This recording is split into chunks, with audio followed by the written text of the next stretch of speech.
Olá, amados, que Deus te abençoe em nome do Senhor Jesus. Seja bem-vindo aqui a mais um vídeo do canal Novo. Amados, eu quero mostrar para você algo que me impactou muito quando eu vi e com certeza vai emocionar você. A atitude de um cristão verdadeiro. E eu quero mostrar isso para você porque isso me fez eu repensar muitas coisas referente à minha vida cristã. E eu acredito que vai impactar a sua vida também. Este vídeo que eu vou mostrar hoje é o vídeo, o depoimento, a entrevista, né, em um jornal daquele pai. Se você não lembra, eu vou lembrar você do que aconteceu. Esse pai, ele teve a casa enquanto ele viajava, porque ele é caminhoneiro, estava trabalhando, e a casa dele foi invadida por um homem e que tirou ali o ar que a esposa e as 3 filhas dele respirava. Eu estou falando dessa forma porque aqui qualquer tipo de palavra pode ser interpretado de uma maneira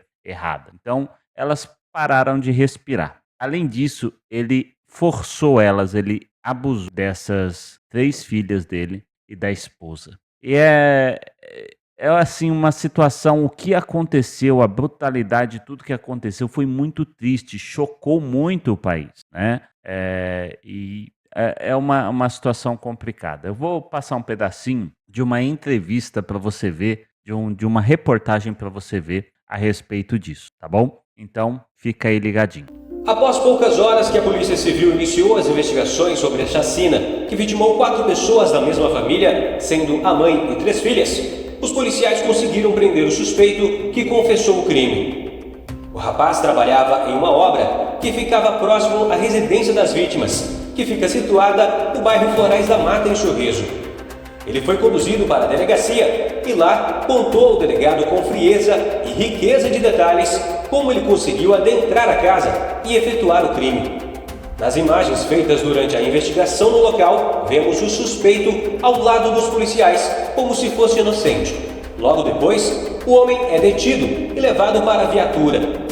Em um container da obra, roupas utilizadas pelo suspeito com marcas de sangue e até uma peça íntima da vítima foram encontradas e levadas para a delegacia.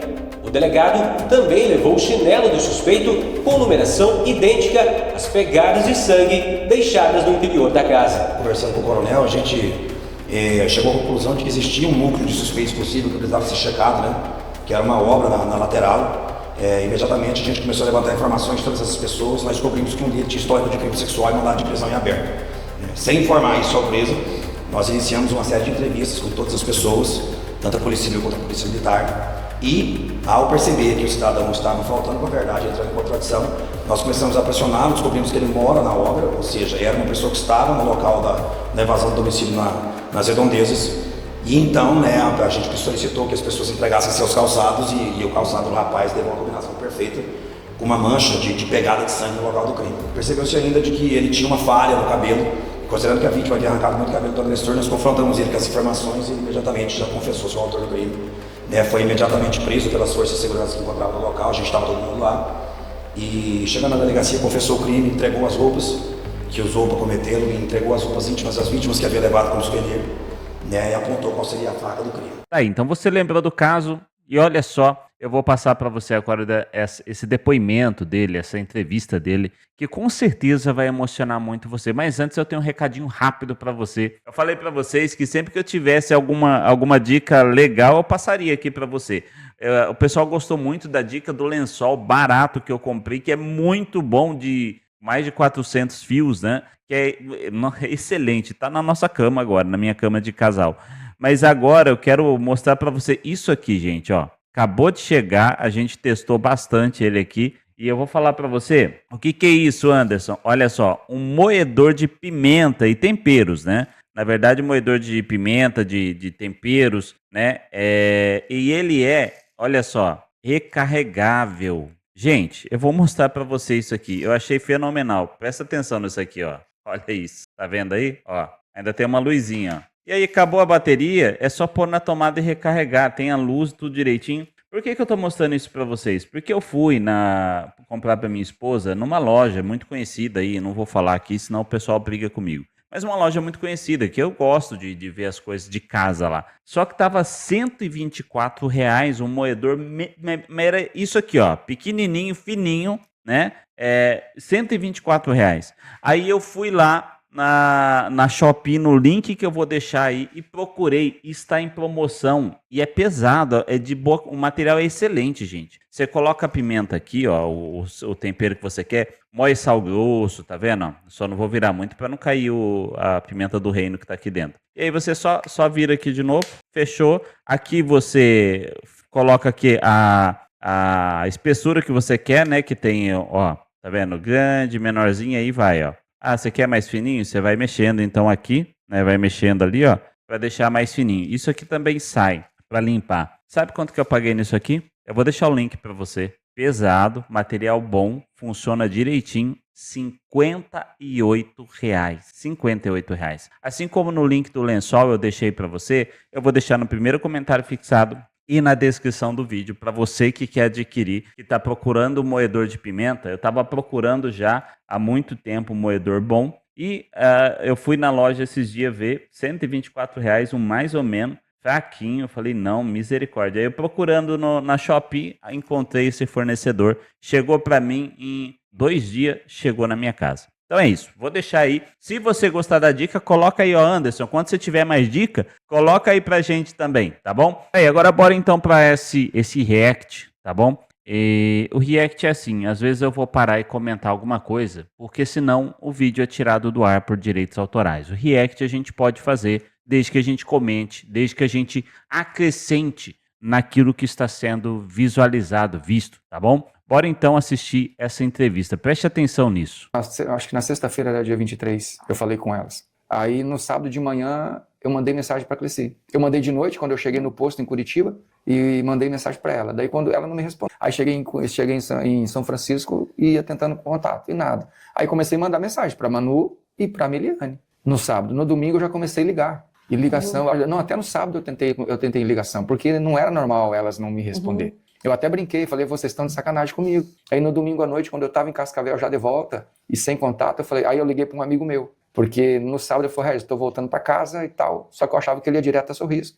Só que quando eu liguei, ele estava em Nobres para carregar calcário, que é aquela nossa região, né? Estava indo com calcário. Aí falou, pô, Regis, eu não estou em Sorriso. Se eu tivesse, você sabe, meu irmão, eu ia lá na tua casa agora. Nem que eu tivesse que pular muro para ver o que está acontecendo, se estão em casa ou não estão, né? Eu falei, poxa vida, eu estou preocupado, neguinho, porque elas não ficam sem me responder. Aí passou, eu peguei e liguei para a polícia. O policial na base me colocou direto com o policial na casa. Falou, não, nós estamos aqui, teu carro é um carro vermelho, o ar-condicionado está ligado. Seus cachorros, você tem 2 cachorros? Eu falei, isso, 2 pastor alemão, estão aqui, acuando. E eram cachorros aqui. bravos, assim? Sim, fumaça, não, você entrar dentro de casa sozinho, não tinha como. Aí ele falou, e o teu carro tá aqui, o ar-condicionado ligado, só que a gente tá tocando interfone e ninguém atende. Eu falei, cara, não tem como fazer alguma coisa? Ele falou, não tem, a princípio tá normal. Gente, isso eu acho um absurdo, porque ele é o dono da casa, né? Então, se ele estava pedindo, se ele estava com essa preocupação, eu acho que não custava nada o policial, a polícia que foi lá primeiro, sedar os cachorros, né? Chamar o bombeiro, sedar os cachorros e observar o que aconteceu. Porque o ar-condicionado ligado, isso significa que tem gente na casa, porque o ar-condicionado tá ligado. O carro tá lá, as bicicletas estavam lá, você vai ver que ele vai falar. Ou seja, estava tudo lá, mas ninguém estava respondendo. Ah, tá tudo normal? Aonde que isso tá normal, né? Então não tem o que a gente fazer. Eu falei, não, então tá bom, amanhã elas têm que mandar mensagem. Aí eu esperei dar horário, liguei na escola. Aí perguntei, professora, a Manu tá na sala de aula? Tá na escola? Ela falou, pai, eu vou lá ver se ela tá, não vi ela na entrada. Ela foi, voltou, ela falou, pai, a Manu não tá na sala. Aí eu falei, ai, Jesus, e a Melissa? Ela falou, pai, a Melissa não tá. Eu falei, ai, Jesus, então, alguma coisa aconteceu. Aí ele falou, pai, o que tá acontecendo? Eu falei, professor, eu não sei também. Eu tô procurando saber o que tá acontecendo, porque desde sexta que eu não consigo contato mais com elas. Aí eu liguei pra minha sogra. Eu não quis ter ligado antes pra minha sogra, porque minha sogra, ela operou o nariz. Que ela tinha um tumor no nariz, então, e até a minha esposa tinha mostrado foto da cirurgia, então eu não queria incomodar. Ou seja, desde sexta-feira, ele falando, né, falou com a polícia e não entraram, ele teve que esperar até segunda para ver se elas iam para a escola. Ou seja, até onde isso, né? Sexta-feira, até segunda, um pai esperando sem ter notícias de alguém, de pessoas que ele ama e sempre respondiam ele. Sim. Né? E daí só que aí eu mandei mensagem para ela, falei, dona Sueli, a senhora falou com a Cleci, com as meninas, esse final de semana, elas foram aí? Ela falou, Regis, eu conversei com a Cleci só na sexta, e a Miliane também, que a Mimi ia no sábado limpar a casa da minha sogra, ela sempre ia limpar a casa para avó. Ajudava. Isso. E ela falou, daí eu conversei com ela e a Mimi falou que estava com muita cólica, e daí ela não ia poder vir ajudar. E daí não falei mais com ela, Regis, até hoje. Eu falei, dona Sueli, desde sexta que eu não consigo contato com elas. Eu mando mensagem, não me respondem, eu ligo, não me atende. Eu tentei ligar para o meu cunhado no domingo à noite, para o Gerson. Aí passou, eu peguei e liguei para a polícia. E daí quando a minha cunhada chegou, a polícia já estava lá. E daí ela olhou por baixo, que tem o vão no portão, ela viu as bicicletas, viu o carro, viu tudo, ela falou, não, tem coisa errada, não é normal. Aí esperaram chegar, ligaram para o bombeiro para tentar sedar os cachorros, porque eles não deixavam Sim, aproximação. entrar. Aí sedaram a Tina, que é a fêmea, e o Fumaça, para sedar eles, um sedativo não derruba ele. E aí queriam matar ele. Aí foi que a minha cunhada falou, não, vamos então, derruba o portão e deixa ele fugir. E foi o que fizeram. E aí Aí se depararam com a cena. É uma pergunta que eu faço para mim mesmo. Como que esse cara conseguiu entrar, sabe? As meninas muito ativas, muito espertas. Como é que elas não conseguiram abrir uma janela, pular para fora? Gente, ele até fala isso, mas eu vi uma reportagem que esse cara usou, da construção que ele estava do lado, ele usou uma plataforma, algo que ele conseguiu colocar e foi direto para a janela, né? Mas eu acredito que os cachorros devem ter feito ali um escarcéu, uma barulheira, né? Algo assim muito forte e que deve ter chamado a atenção dessas mulheres, né? Deve ter chamado aí a atenção dessas mulheres. Mas o que eu vejo no que ele vai falar, como que as meninas não fugiram, não abriram a janela, pularam, eu acho que na hora do susto, esse cara ele pegou a mãe delas, né? E na hora do susto, gente, eu acredito que a cabeça nossa deve ficar ali tão a milhão, tão assustado que você não sabe o que fazer, né? Você não sabe o que fazer. Você perde a noção, você não consegue pensar, né? Eu acho que esse cara foi tão rápido e agressivo que ele primeiro tirou a vida delas, né? E depois fez o que fez, né? Porque se elas pulam e se a casa ele vai atrás delas, o Fumaça ia atacar ele. São coisas que eu pergunto pra mim, eu não tenho resposta pra mim. Como que esse miserável conseguiu entrar na casa? E em nenhum momento as meninas relataram a percepção de um olhar diferente, relataram pra você que elas perceberam uma presença masculina olhando diferente pra elas, porque pela maneira, né, que ele entrou numa casa, num horário, você não estava em casa, com o cachorro, sem que o cachorro pegasse, nos leva a crer que poderia ter sido aí estudado. Esse crime, na sua opinião, foi premeditado? Ele estudou aquilo lá? Todos que a gente fala acredita que ele estudou bem para poder entrar ali, né? Com certeza ele estudou para poder entrar. O Fumaça é muito bravo. O Fumaça você não entra em casa. Até minha sogra, às vezes, para entrar em casa, a gente tinha que colocar ela para dentro de casa e segurar ele lá para o fundo. Só que assim, as minhas meninas, eu sempre falo para elas, vocês não ficam aqui no pátio, não dê para as pessoas ficarem olhando. E se vocês verem alguma coisa, se elas vissem alguma coisa... Fora, né, lá na frente de casa, se elas vissem alguma coisa, elas iam falar. Elas só ficavam na frente de casa quando eu estava em casa. Que daí eu estava ali, mexia alguma coisa no caminhão, elas aproveitavam para brincar. E os vizinhos relataram algo também de aproximação, uma percepção de um movimento diferente naquela noite? Não, porque ele sempre teve movimento, porque tem uma quadra de beach tennis próximo, né? E sempre bastante movimento por causa que muitas construções. Então tinha casa ali perto da nossa, tinha outra casa para baixo, tudo sendo construída paralelamente. E Regis, diante dessa tragédia que aconteceu, você consegue perceber, você sempre percebe se algo mudou em Sorriso depois disso? Porque a gente tem em Sorriso, eu entrevistei recentemente o prefeito de Sorriso, ele disse que os números já diminuíram, né? O índice de violência no município já diminuiu, porque o município liderou ranking de violência no estado de Mato Grosso, também no país, sendo algo que chama muito atenção, né? Mato Grosso ser um estado tão violento, especialmente contra as mulheres, e isso foi uma tragédia que parou o estado. Você consegue perceber que o Sorriso mudou depois disso? Alguma coisa mudou? Você acha que a cidade realmente está mais tranquila? Eu acho que não.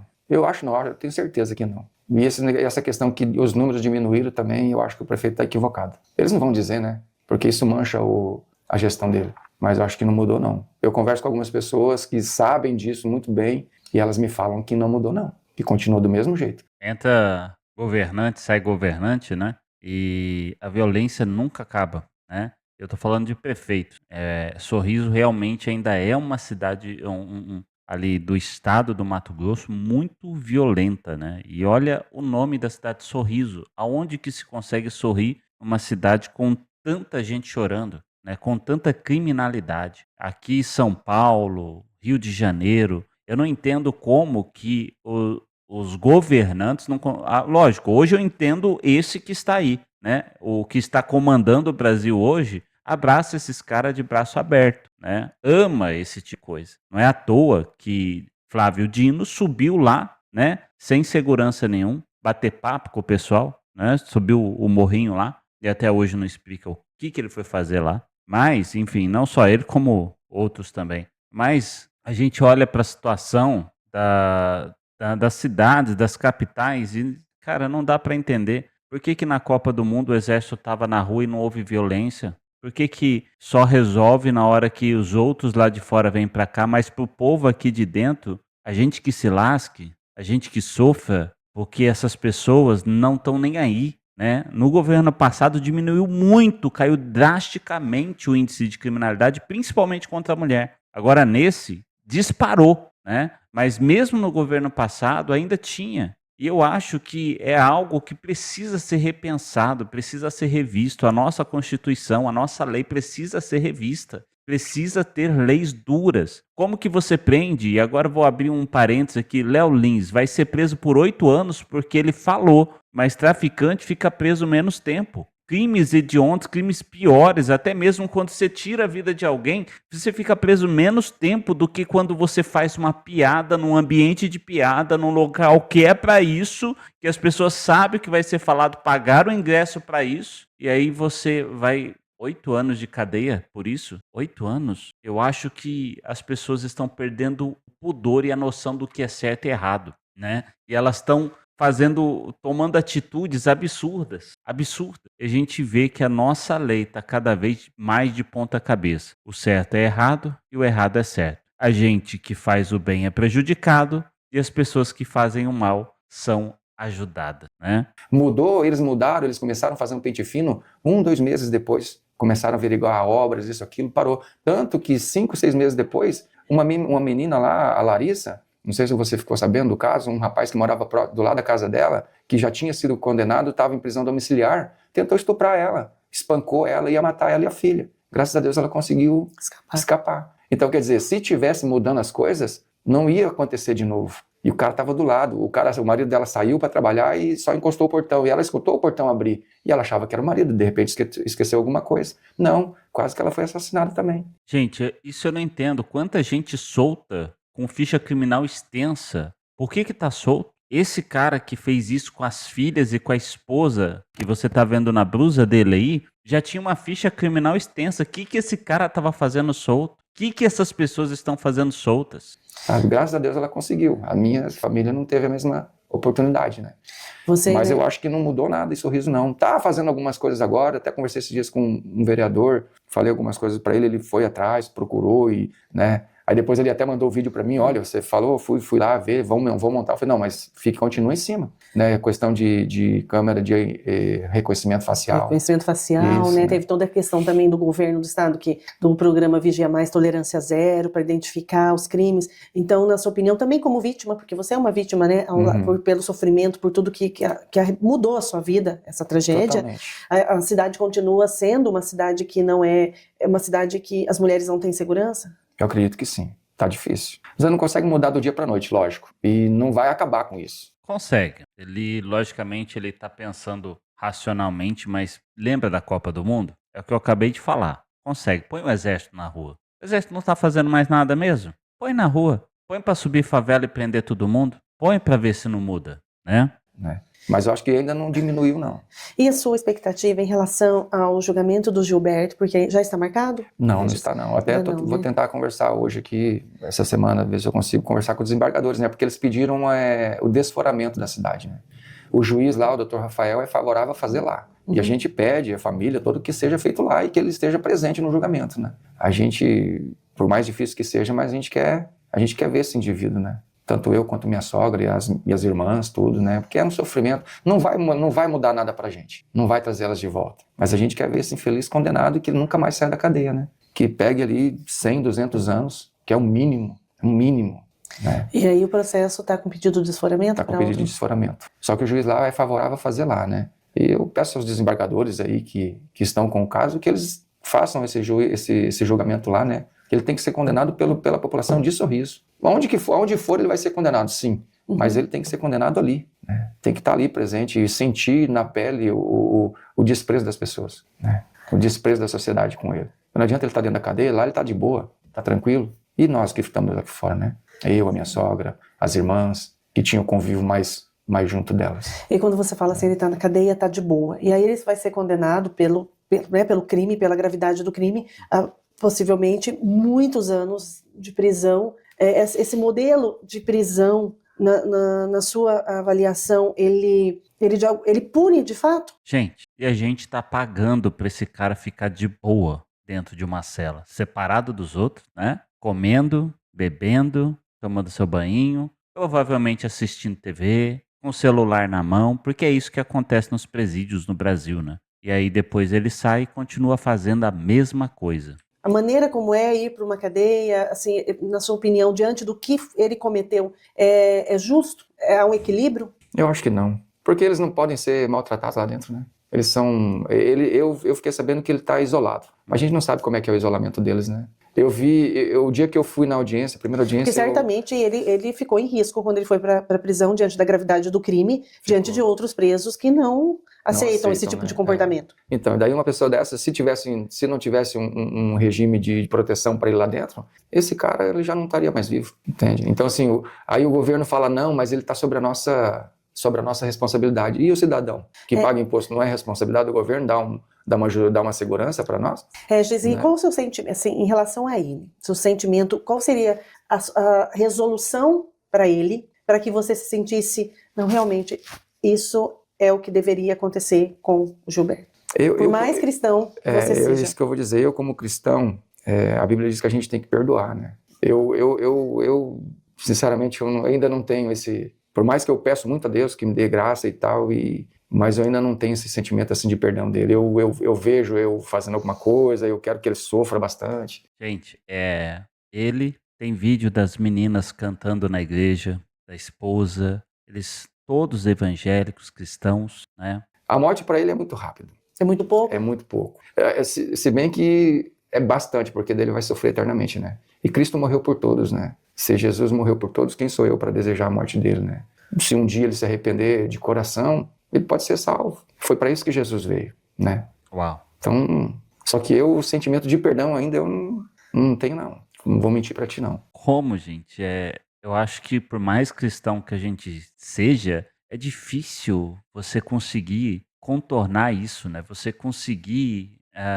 só Jesus mesmo para nos ajudar, né? Para que seja feita a justiça, né? Da maneira que... Eu espero que ele sofra muito dentro da cadeia, né? Todo o sofrimento pelo lado dentro é pouco. Pelo que ele fez elas sofrerem. As minhas filhas eram meninas que elas queriam viver, elas queriam casar, elas queriam constituir família, entende? Elas queriam ter a casa delas, elas queriam ter filhos. Eu digo isso e a minha sogra comprova para ti, elas queriam ter filhos, porque era a conversa. Na casa da minha sogra também, a gente conversa sobre isso. As meninas falavam para ela, vó, eu quero ter um, eu quero ter dois, a Melissa, eu quero ter 4. A pequenininha, a Melissa sempre mais exagerada, sabe? Então, tipo, tudo que ele fez a gente sofrer, aquele ser uma pessoa que queria viver, queria ter uma vida tranquila. A gente não era a pessoa que almejava muita coisa. A gente queria viver tranquilo, ter o suficiente para viver.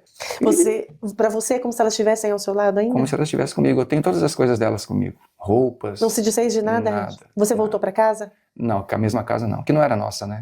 Era alugada. Eu aluguei uma casa próxima da minha sogra. Sim. Mas as coisas dela tirou tudo tudo de lá e levou tudo. O que podia tirar, sim. Teve coisas que não pôde, né? Mas o que tiramos tá tudo. Os vestidos delas estão tudo no guarda-roupa montadinho. Os brinquedos estão tudo guardados. Os bichinhos de pelúcia, eu coloquei um sofazinho no quarto e coloquei os bichinhos de pelúcia tudo no sofá. Gente, imagina, é até difícil falar, mas imagina o sofrimento desse pai, vendo todas as coisas das filhas. Eu tenho uma, gente, né? Vendo todas as coisas das filhas, todos os dias, os ursinhos, as roupas da esposa, das filhas, todos os dias, e lembrando de tudo que aconteceu com elas todos os dias, eu não consigo imaginar como está o coração desse pai. Por isso que eu falo que ele falar que é difícil perdoar para ele é o normal, né? É o normal. Se a gente que não passou por isso já está com raiva desse cara que fez isso, imagina quem passou como ele,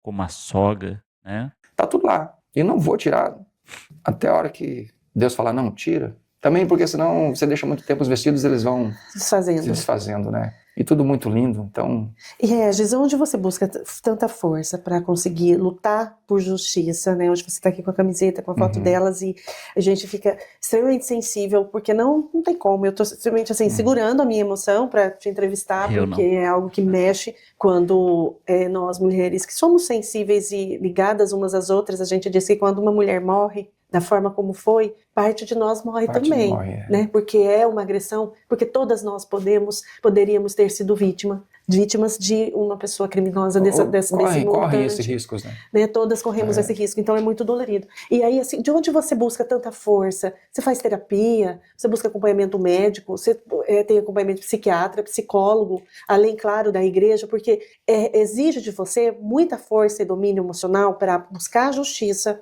acompanhar o processo, vir aqui, tentar um diálogo com o Tribunal de Justiça em relação a esse processo, as entrevistas, e trabalhar, e continuar trabalhando. A minha força maior vem de Deus. O Senhor é minha força. Olha isso, gente. O rei Davi falava isso, o Senhor é minha força. Você ficou mais apegado a Ele depois dessa tragédia? Mais. E Ele tem me sustentado em todo momento. E eu sempre falei para minhas filhas, Deus acima de tudo. De tudo. Uau. Deus acima de mim, Deus acima da mãe de vocês, Deus acima de tudo. Primeiramente, Deus. Ele é o regente maior do universo. É Ele quem nos sustenta.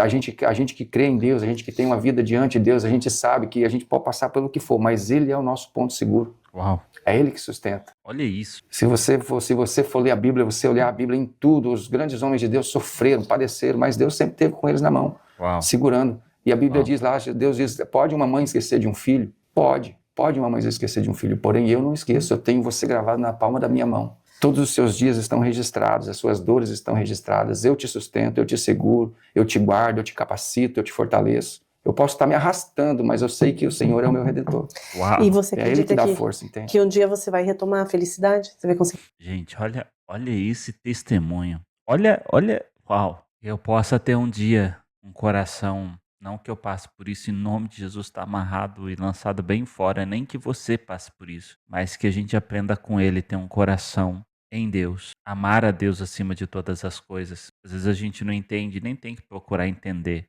mas uau, que testemunho. Conseguir ser feliz de novo? Nessa vida aqui eu não sei, tudo é possível. Como eu confio em Deus, Ele pode mudar, né? Não vai ser eu posso ter uma felicidade novamente, mas sempre elas comigo, né? Eu sei que elas vão sempre estar junto comigo. E se eu não tiver, se não acontecer nada na minha vida futuramente, eu vou seguindo, até o dia que eu vou reencontrar com elas. Que eu tenho certeza que eu vou reencontrar com elas. A Bíblia me garante isso. A Bíblia me dá essa esperança. Jesus me dá essa esperança. E é verdadeiro. Eu sei que um dia eu vou encontrar com elas. Não serei mais o marido, não serei mais o pai. Mas eu vou encontrar, eu vou reconhecer elas. E elas vão estar perfeitas como elas eram. Num corpo glorificado. Uau, gente. É muito forte. Para mim, essa entrevista me fez repensar muitas coisas. Porque o meu desejo para essa pessoa que fez isso não é bom, né? E o próprio pai, esposo, está tentando perdoar. Imagina você, todos os dias, olhar os ursinhos das suas filhas, os brinquedos, as roupas da sua esposa, deitar todos os dias e não ter a tua esposa do lado, não ter o teu marido do lado, que era de repente, no seu caso, eu não sei se você perdeu alguém, mas no caso dele, uma boa esposa, filhas amadas, ele fala nessa entrevista também que as filhas dele só ficavam na rua, né? Ou melhor, na rua não, na frente da casa dele quando ele estava em casa mexendo no caminhão. Quando ele não estava, elas só ficavam dentro de casa, iam para a escola e voltavam, ficavam dentro de casa. Ele cuidava muito bem das suas filhas, mas ele é caminhoneiro, ele tinha que sair, viajar, fazer entrega, às vezes ficava 3, no caso 4 dias, como ele ficou, era uma semana para ele ficar fora. Imagina a dor, que exemplo, que a gente aprenda com ele a ser cristão, né? Que a gente não precisa passar por isso, em nome de Jesus está amarrado, que a gente nunca vai passar por isso, mas que a gente aprenda a ser cristão como ele, né? Confiar em Deus, colocar nossa vida em Deus, amar a Deus, se apegar a Deus, estar com Deus. Se você gostou desse vídeo, desse conteúdo, deixa seu like para que o YouTube divulgue para mais pessoas. Compartilhe esse vídeo, se inscreva no canal, você que ainda não é inscrito e gosta desses conteúdos. Um forte abraço a você, Deus te abençoe e eu vou orar mais um pouco e até um próximo vídeo.